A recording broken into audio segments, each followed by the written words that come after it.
A factory in Shanghai is producing jet fuel right now. Not from oil, not from drilling, from air and water. The company is called Carbonology. It opened in January 2026. Inside a $300 million facility in the Lingang district, machines are pulling carbon dioxide straight out of the atmosphere. Solar power splits water into hydrogen. Combine the two, and out comes liquid fuel. Same molecules as what comes out of the ground, same chemistry. Except nothing was drilled, nothing was refined, and not a single tanker was involved. That is one company. China has 6 of these breakthroughs running simultaneously right now. And here is why that matters beyond clean energy headlines. China imports over 70% of its oil. Almost all of it moves through one choke point, the Strait of Malacca, a narrow strip of water between Indonesia and Malaysia. Block that strait and the Chinese economy slows down. That vulnerability has defined Chinese strategic planning for decades. These 6 technologies erase it completely. By the end of this video, you will understand exactly how China is engineering its way out of the most dangerous dependency any major power has ever carried, and why the age of geological fuel is already ending. For decades, China's rise has run on a single fragile equation: growth powered by energy it does not control. Over 70% of its oil comes from somewhere else: the Middle East, Africa, Russia. It doesn't matter where it starts. What matters is how it moves. Tankers, thousands of them, all funneled through one narrow corridor of water, the Strait of Malacca. At its tightest point, it's less than 3 kilometers wide. That's not a trade route, that's a bottleneck. Every day, roughly a quarter of the world's traded oil passes through it. For China, it's even more concentrated. A disruption there doesn't just raise prices. It slows factories. It hits exports. It pressures the entire system at once. One blockage, and the second largest economy on Earth feels it almost immediately. This isn't theoretical. Chinese planners have been modeling this risk for years. Military strategists call it the Malacca dilemma because in a crisis, control of that strait doesn't belong to Beijing. It belongs to whoever can project power into it. And that has always been the problem. China built pipelines across Central Asia. It invested in ports from Pakistan to Myanmar. It stockpiled reserves. But none of that changes the core issue. The energy still has to move across oceans before it reaches Chinese industry. Which means the vulnerability never disappeared. It just got managed. Until now. Because what happens when energy doesn't need to move at all? What happens when the fuel is made exactly where it's used? That question is no longer theoretical, and the answer starts with a single facility in Shanghai. Inside that Shanghai facility, something changed. Not in theory, in output. In 2025, Carbonology produced its first barrel of fuel pulled entirely from the atmosphere. No oil field, no pipeline, no tanker waiting offshore.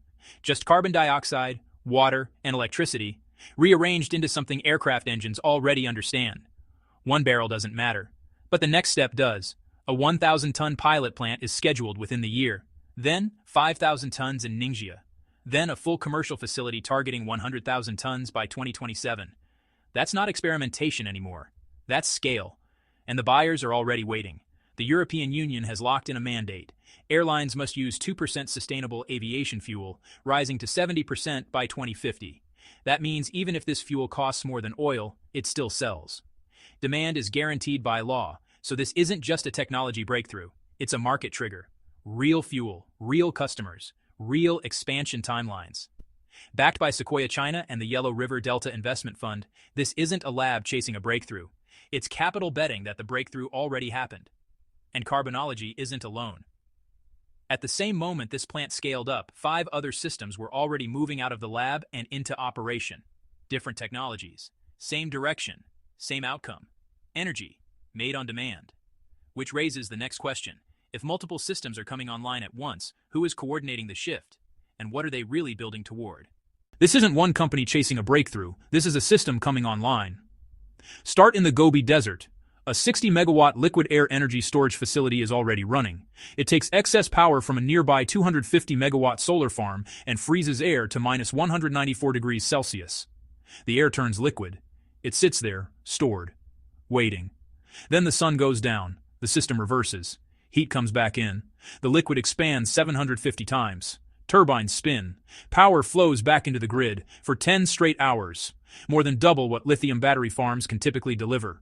180 gigawatt hours every year. From air, no lithium, no cobalt, no rare earth supply chains to secure. Just industrial hardware, built, deployed, and already operating since late 2025 by China Green Development Investment Group with the Chinese Academy of Sciences.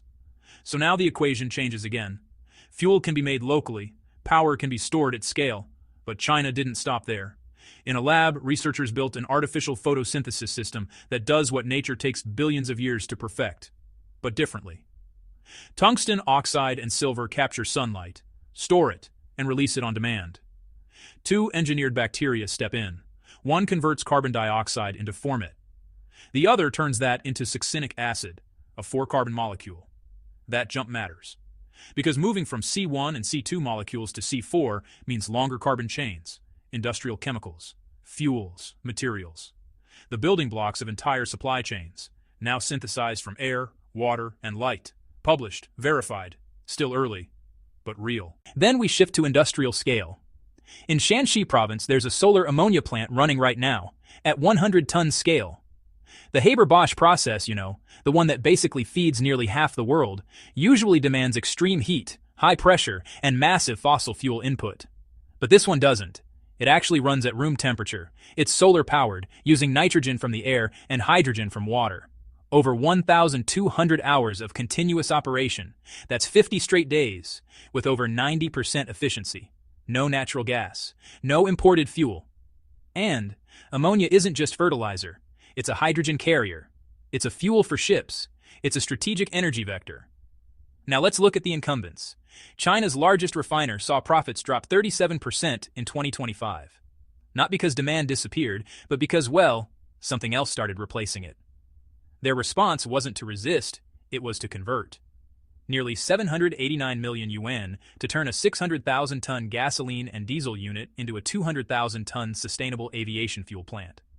A state-owned giant with over $1 trillion yuan in revenue is retooling its own infrastructure, not defending it. That's the signal. When the companies built on oil start rebuilding themselves around something else, the transition isn't coming. It's already underway. But here's the real move.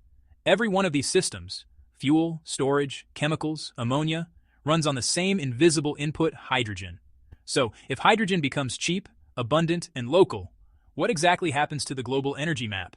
If this works at scale, entire systems don't just change, they collapse. Let's start with shipping. Right now, millions of barrels of oil move across oceans every single day.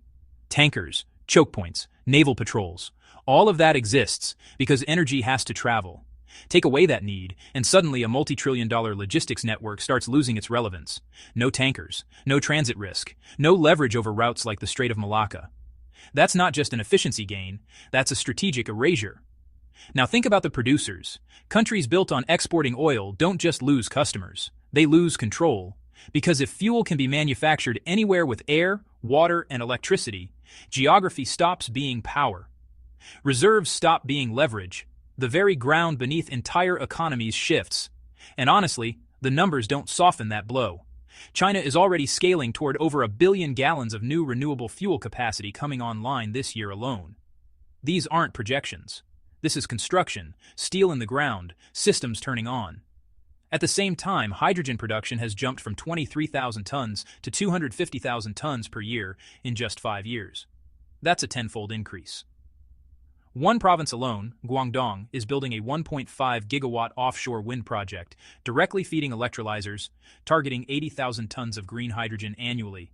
That's the input behind everything, and Beijing isn't treating it like some experiment. Hydrogen is now written into national energy law, the same legal status as oil and gas. Target price below 25 yuan per kilogram by 2030, backed by 33 billion yuan in committed investment. This is industrial policy at scale. Which means the risk isn't whether the technology works in isolation. It's whether it scales fast enough to outpace the existing system before that system pushes back. Because when industries this large start losing control, they don't fade quietly, they respond. So the question isn't just what China is building, it's how the rest of the world reacts when it realizes what's at stake. The reaction didn't start with panic, it started with quiet alignment. The European Union didn't wait to see if synthetic fuel becomes cheaper than oil. It mandated demand. Airlines must blend 2% sustainable fuel now, scaling to 70% by 2050. That single policy decision locks in a market decades in advance. which means producers like Carbonology don't need to win on price first. They just need to deliver. That's not resistance. That's acceleration. Now, look at the incumbents inside China. When refinery profits dropped 37% in 2025, the response wasn't denial. It was conversion. Nearly 789 million yuan to retool an existing gasoline and diesel unit into sustainable aviation fuel production. A system built for oil is being rebuilt for something else, while it's still running. That's not disruption from the outside, that's transformation from within. But outside China, the response is slower and more exposed. Oil exporting economies are still tied to the old flow. Tankers leave ports. Revenues depend on distance, on transit, on who controls the route. The longer that system stays dominant, the more stable it looks. Until it doesn't. Because the shift doesn't announce itself. It shows up in margins first, then in policy, then in infrastructure. And by the time it's visible in global trade flows, it's already too late to reverse. So the world isn't caught off guard, but it isn't moving at the same speed either, which creates a widening gap between a system being built and a system still being defended. And that gap points to something bigger than fuel, bigger than hydrogen, bigger than any single technology. What exactly is China positioning itself to control? This isn't really about fuel, it's about control over how fuel is made. For more than a century, power followed geology. Whoever sat on oil reserves held leverage. Whoever controlled shipping lanes enforced it. Energy moved in one direction, from the ground, across oceans, into factories. That map is now breaking. Because every system you've seen, synthetic fuel, liquid air storage, artificial photosynthesis, solar ammonia, shares one trait. It doesn't care where the resource is buried. It only cares where the machine is built. And China is building the machines. Not just one, not a prototype, an entire stack. From hydrogen production, already 65% of global electrolyzer capacity, to industrial-scale fuel synthesis, to storage systems that remove the need for constant sunlight. Layer by layer, dependency gets stripped out. First oil imports, then shipping lanes. Then even the idea that energy has to come from somewhere else. That's the shift. From controlling supply to controlling production. And sitting behind all of it is something even bigger. Fusion. The experimental advanced superconducting tokamak, East, still isn't ready, not in 2026. But it just crossed a threshold plasma stability beyond the Greenwald limit. That's not a headline. That's physics moving forward. Because if fusion delivers, even partially, it removes the final constraint. No more waiting for sunlight. No more variability. Just constant power. Feeding systems that turn air and water into fuel, chemicals, and energy on demand. A closed loop. Build the reactor. Power the system. Manufacture everything. Anywhere. That's not energy independence. That's energy redefinition. And if one country reaches that point first, scales it, exports it, standardizes it, then the balance of power doesn't shift gradually. It snaps. Which leaves one final question. How fast does this actually happen? This transition is already visible, not in announcements, but in infrastructure. Shanghai is producing jet fuel from air and water. The Gobi Desert is storing grid-scale energy in liquid air. Shanxi is running solar ammonia plants for over 50 straight days. Shenzhen is engineering bacteria to turn CO2 into industrial chemicals. Major refineries are being converted, not expanded. These aren't future projects. They are operating systems. And together, they point to something irreversible, the slow separation of energy from geography. For over a century, control meant controlling routes, reserves, and chokepoints like the Strait of Malacca. But once energy is manufactured instead of extracted, those chokepoints stop being strategic leverage. They become irrelevant infrastructure from another era. That is the real shift, not cleaner fuel, not cheaper fuel, but fuel that no longer travels. China is scaling this transition faster than most of the world is structurally prepared for. Over 1 billion gallons of new renewable fuel capacity already moving into production pipelines, while hydrogen output multiplies and entire refineries are redesigned around synthetic inputs. The question is no longer whether oil disappears. It is what replaces its power structure while it still exists. Because when energy can be made anywhere, control doesn't disappear. It relocates. And the real race is no longer about who has the most energy. It is about who builds the system that decides how energy is made. So the final question isn't about China alone. It's about how long the rest of the world can stay dependent on a map that is already being redrawn. In steel, in silicon, and in real factories. Right now.